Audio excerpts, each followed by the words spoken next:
Frances cognac sector could face à choc if US Président Donald Trump makes good on Israel to slap up to 2% tarif on European wine and spirit, an economist said on Wednesday as a world aware announcement. Trump's tariff announcement are expected late on Wednesday, April 2.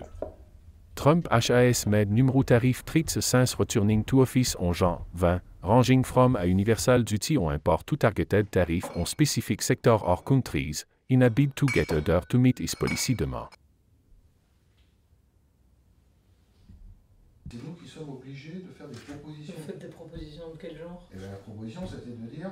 Les Hollandais, quand le vin arrive en Hollande, il est déstructuré. Donc les Hollandais... Quand on regarde le marché américain, en 2022, c'était pratiquement 50% des expéditions vers les États-Unis. Là, c'est un tout petit peu moins.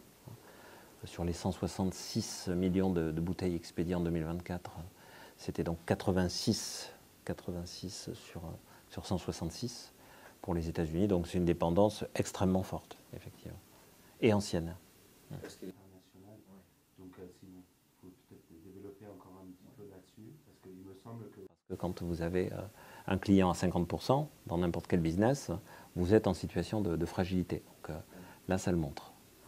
On March 13, Trump threatened to slap à 2% tarif on European wine and spirit in response to the EU plan to impose tarif on American whiskey and other products next month.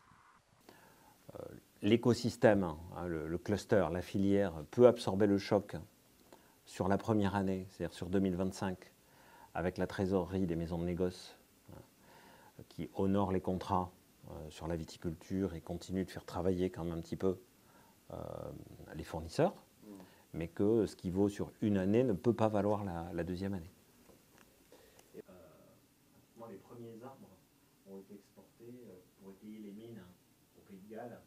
Donc, pratiquement... Parce que le cognac en Chine a cette image, le luxe à la française, il consomme beaucoup de XO, beaucoup de cognac très rare.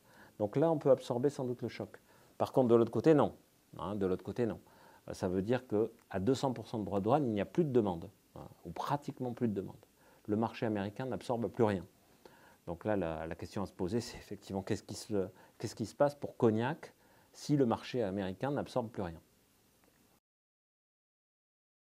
French economics professor Bernard Blancheton, from Bordeaux University, said the cognac industry is highly dependent on the American market, exporting 50% of its production to the US.